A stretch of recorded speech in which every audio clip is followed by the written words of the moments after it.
অসম, মেঘালয়, পশ্চিমবঙ্গ এই সমস্ত লাগোয়া একটি জায়গা বা জেলা রয়েছে, অঞ্চল, তা হলো চট্টগ্রাম।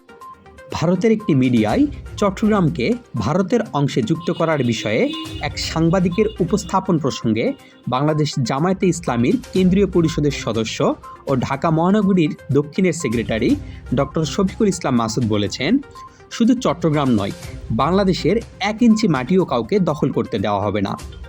শুক্রবার 15 নভেম্বর রাজধানীর ডিপ্লোমা ইঞ্জিনিয়ারিং ইনস্টিটিউটে বরগুনা ফোরাম কর্তৃক আয়োজিত এক সুধী সমাবেশের প্রধান আলোচকের বক্তৃতায় তিনি এসব কথা বলেন। শুক্রবার দলটির ঢাকা মহানগরীর দক্ষিণের সহ দপ্তর সম্পাদক ও সমন্বয়ক আব্দুস সাত্তার সুমন স্বাক্ষরিত এক বিজ্ঞপ্তিতে তথ্যটি নিশ্চিত করা হয়েছে। বিজ্ঞপ্তিটিতে জানানো হয়, ডক্টর মাসুদ বলেছেন, ভারত বাংলাদেশে যে আধিপত্য বিস্তার করেছে সেটি ছাত্র জনতার বিপ্লবের মাধ্যমে গত 5 আগস্ট থেকে নিঃশেষ হয়ে গেছে। বাংলাদেশে আধিপত্য বিস্তারের আর কোনো সুযোগ ভারতকে দেওয়া হবে না। 5 আগস্ট এদেশের ছাত্র জনতা শুধু ফ্যাসিবাদ মুক্ত করেনি, আধিপত্য গোষ্ঠীকেও নির্মূল করেছে।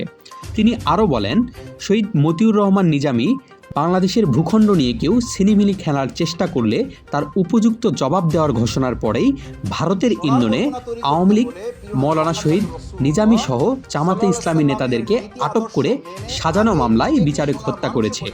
কারণ জামাত নেতারা বেঁচে থাকলে বাংলাদেশকে ভারতের অঙ্গরাজ্য করতে দেওয়া হবে না।